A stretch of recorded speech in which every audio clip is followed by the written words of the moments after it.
Hey guys, welcome back. Tisha here, and we are back for our final review of Thousand Pound Sisters. You all, this episode was an emotional roller coaster for me. One minute I was pissed, the next minute I was happy, the next minute I found myself crying, and we're going to talk about it all. So we begin the episode finding out that it's been 3 days since the argument. And even though Amy is tired of everybody telling her what to do, we see her at Tammy's because, in my opinion, she can't be by herself. So she walks out into the living room crying, saying that she still feels bad because she's not the type of person that would have acted the way that we saw her act in Florida. You all remember, the person that pushes her sister and tries to fight her. Some of you may disagree with me on this, but if you did it, then I feel like some part of you is that person. Everyone has their limits.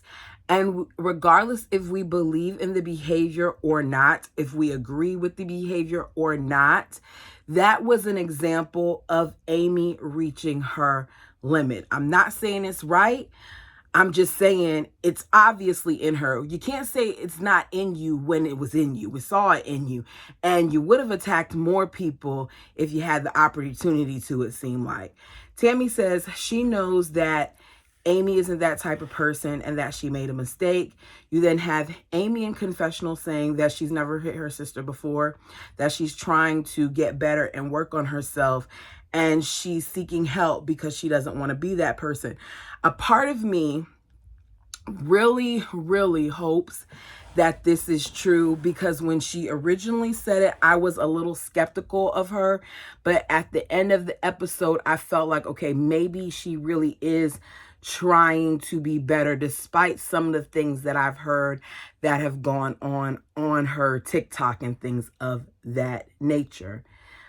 Tammy says, you got you a therapist, so you need to work things out with them. Amy says that the combination of being a mom as well as going through a divorce, her mental health has just declined, and it's been a lot. And as a result of this, she just snapped. I don't think that that's a good enough excuse. And I guess that one of the reasons why I don't is maybe because I've experienced some of my own things kind of similar to what Amy may have been through. And it didn't cause me to lash out in a physical manner and attack the people who were there for me most, the people who were helping me. So for me, it's kind of hard to understand where Amy's coming from when she says that. She says that she doesn't know what happened with Amanda. She doesn't know what happened that day. She's trying to piece it all together. And Tammy says it's because you blacked out. And if she really did black out, I don't see her then instantly going to Amanda and apologizing and sobbing on the floor and saying she's sorry for hitting her, because normally when a blackout happens, you don't remember a lot of what you've done. And I say this as someone who experienced it before, and it is very scary. So if indeed that is something that Amy experienced, she needs to make sure that she talks about that with her therapist as well, and really works to find ways to process her frustration and her anger, because it's just not healthy. Amy says that she needs for Amanda to forgive her. And then she tries to compare it to like a 12-step program and how that's one of the steps that she needs to do. Tammy says Amy will get better, as much as she hates to admit it, that even though Tammy was so against therapy at various times, that therapy really did help her. So she feels like it will help Amy too. We then get to Caleb.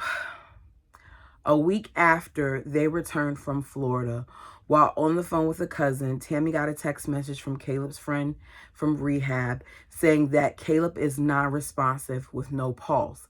Now, she was shocked initially and she didn't believe it until about an hour later, where she got a text message saying that he's gone.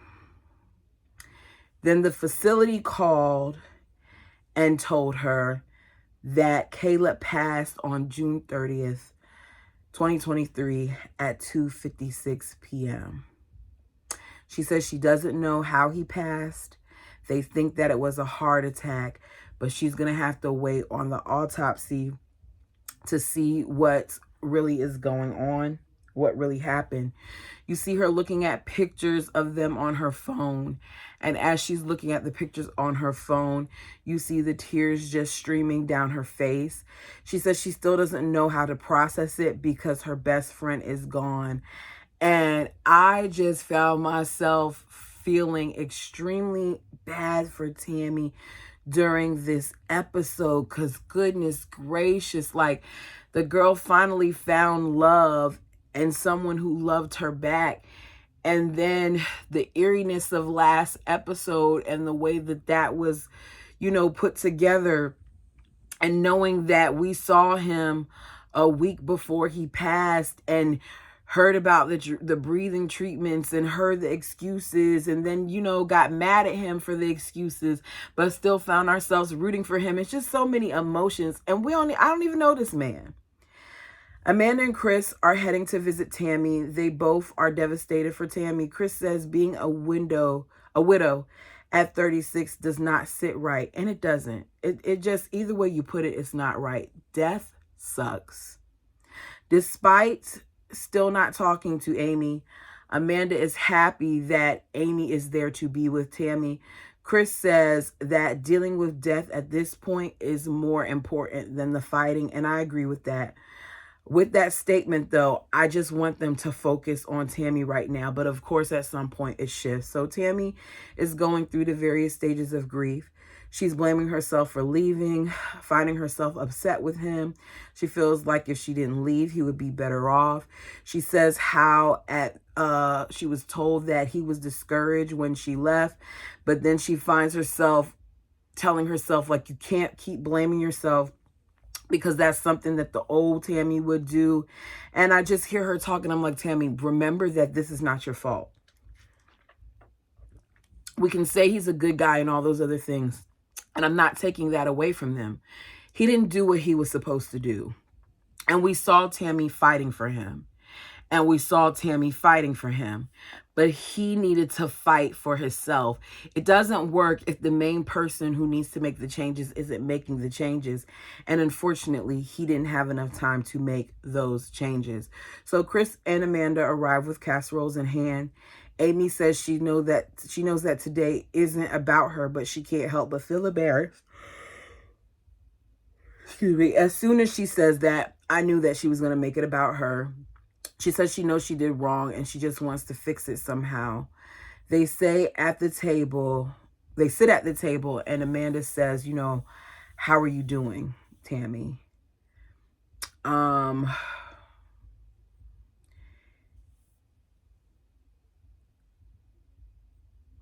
Amanda's trying to keep this moment about Tammy, but Amy begins to speak. Amy at this point has had over a week to apologize, but she looks at them and says, I need to apologize to all three of y'all. Amanda says in confessional, I was hoping that Amy wouldn't bring it up because that's not why we're here. We're here to rally around Tammy. And when she said, I'm like, okay, tell her that. But she did. So Amanda says, this moment isn't about us. We're here for Tammy. And the waterworks from Amy begin, which then turns into Amanda kind of like, doing what they do best, which is coddle Amy. Amy, to me, manages to make everything about her. And in this instant where her sister has lost her husband, whether they were separated or not, whether they were together for a long period or not, it's just not right. I don't understand why they coddle her so much. Amanda tells her again that she's a good mom. And that, she just needs her to work on it.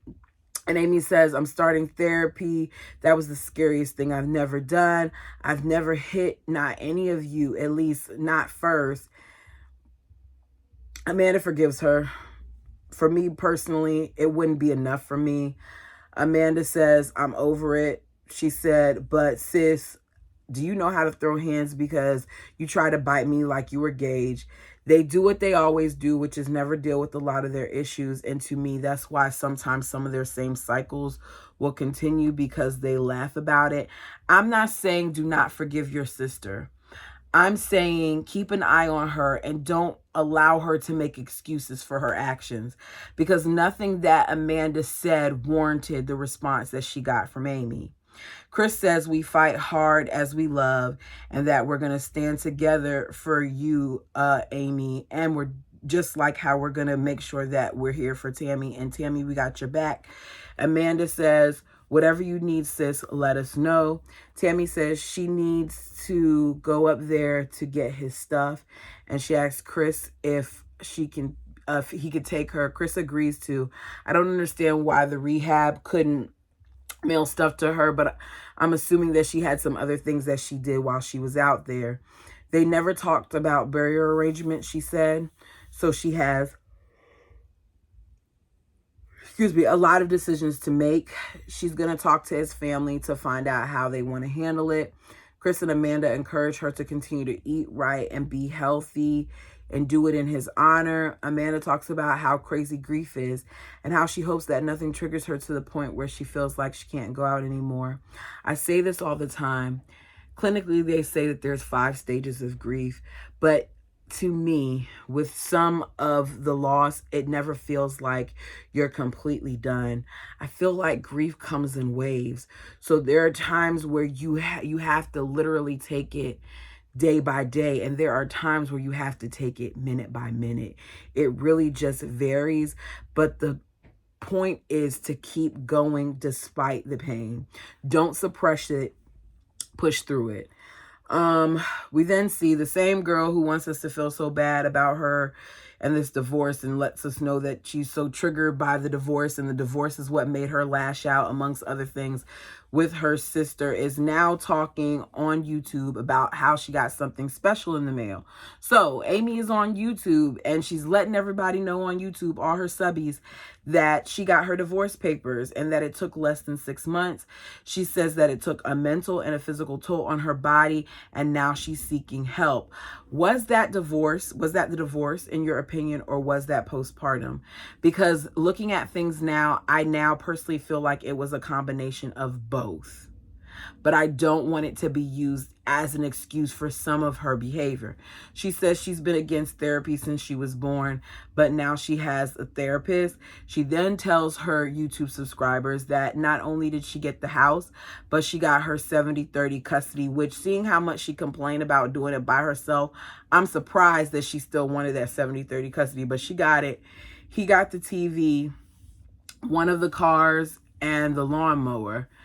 I don't understand why she needed a car, because she can't drive, but she made a point of saying one of the cars.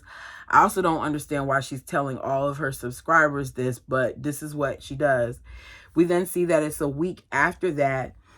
Tammy is going through the box of Caleb's things. She just got back from Ohio, and she said after speaking with the family and things of that nature, that she has decided to have him cremated. I think that that would have been what's best, because whether you all know it or not, they do charge you more to have bigger caskets for larger people. And they would have had to have a significantly larger casket for him based on his size. Not only that, cremation is a lot cheaper, and it probably financially was, what worked best for them.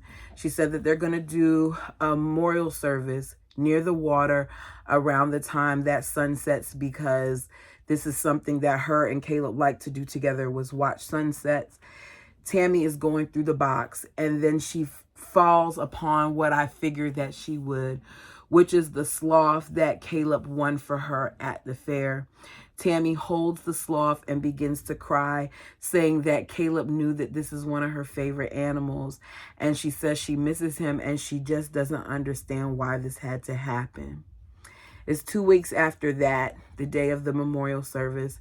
We find out that Misty has lost 53 pounds, and she's 170, and Amanda was 300 and is now 265. The fact that it's been about 4 months, I feel like Amanda should have lost a little bit more weight. I also feel like it's interesting how people carry weight, because Misty doesn't look like 170 pounds to me, but she says she's 170 pounds. So you never know. The numbers sound low, but if they're happy and if their doctor's happy, then that's good. Misty has got the programs done, so she shows them. And the man is in charge of the butterflies that are currently sitting on ice waiting to be released. I didn't even know that that was a thing, which makes me want to look into it. We then see Tammy sitting on the couch waiting for Chris to come and get her. And she's nervous and numb. And she says as it gets closer to the time of the funeral, she finds herself getting more nervous. And that's kind of what funerals and memorial services do. One of the things that I've noticed is that I feel like the anticipation of it makes it worse. And given this timeline, it seems like it was almost a month until she had the memorial. And I feel like she just was still holding it all in. I don't think it really hit her until she got to that service. So Tammy arrives where they're going to have the memorial. Amy talks about how Tammy doesn't know what to do because they've always been taught to push their feelings down. And I was listening to her say it and I was like, oh gosh, I remember that too. As a child, I was told like, what are you crying for? Or you don't do that. Or certain things weren't shown to me or told to me. And hearing that, I'm like, goodness gracious, sometimes our parents and adults really kind of jack us up with the way that they tell us to do things. She sees Billy, which is the family friend and the nurse that officiated her wedding 9 months ago, and she begins to cry. I'm trying not to cry, y'all. She didn't even get a chance to enjoy being married. She got married 9 months ago, and here she is now having to bury her husband. It's sad. He says it's tragic from officiating a wedding and seeing how happy and delighted Tammy was to now one of the harder times of her life, which is losing her husband. We see various friends and family arrive, and 2 of Caleb's friends arrive on the family's behalf because the family couldn't be there. Tammy is crying as they begin because it's finally hitting her. Rob, who is Caleb's friend, comes up and speaks about Caleb, about how he was more than a friend. He was a brother. He was his family. He says he did music with Caleb, so he plays a song that they wrote together. Tammy listens to the song, and she said that in hearing the song, she felt like it was a hug from him. She said he couldn't sing, but he could rap, and he was talented. You then have Chris come up, and he read the Sunflower poem, and you guys, I lost it. I'm not going to read the whole thing, but I wrote down a portion of it. Sunflower, sunflower, God planted you as a seed. In a field full of many, you were meant for me. Sunflower, sunflower, in fields of green, representing life you have breathed inside your king. I was not a fan of Caleb when we were first introduced to him on the show. I felt like the way that he was presented was weird. I felt like he was a stalker. I felt like he sought her out. I think I even called him a stalker at one point. But when you really listen to the lines of the poem, I do believe that he loved Tammy in the way that he knew how. And unfortunately, even though their time together was short, he just couldn't get it together. They all surround Tammy with love because she is breaking down, like crying, listening to this poem. And Tammy says that is one of the last things he wrote to her. So as soon as Chris read it, she couldn't hold back her emotions. She said they had so many plans, with plans to grow together and plans to have children and plans to just be able to sit out on the porch and watch sunsets. And now she's here and she's realizing that it can't happen. She then tells everybody she appreciates everything and everyone for coming. She said that the day was perfect, the weather was perfect, and the service was perfect. Tammy says, I used to say all the time that Caleb gave me pterodactyls because butterflies were too small. So we see the box being given to her, and she asks Rob to help her release the butterflies. And at first they didn't want to get out the box, but eventually after a few shakes and a couple touches, they got out the box, and it was a beautiful service. It's another day, and Tammy, Chris, and Amy go to release a lantern. Tammy talks about the different things that have happened to her, about falling in love, about getting married, about having her surgery and leaving rehab and losing weight, and now she just needs to figure out what's next. Amy says, well, more about Tammy. I want Tammy to keep doing what she's doing. I want Tammy to go to grief counseling because I don't want Tammy to hold herself back because of this, prevent herself from finding more love because of this. I want Tammy to soar because Tammy has lived so much of her life being bound. She deserves that. I also want Tammy to lose enough weight so that she can have skin removal because she's lost so much weight and you can tell that she's dragging some of it with her. And I feel like it will help with some of her mobility issues.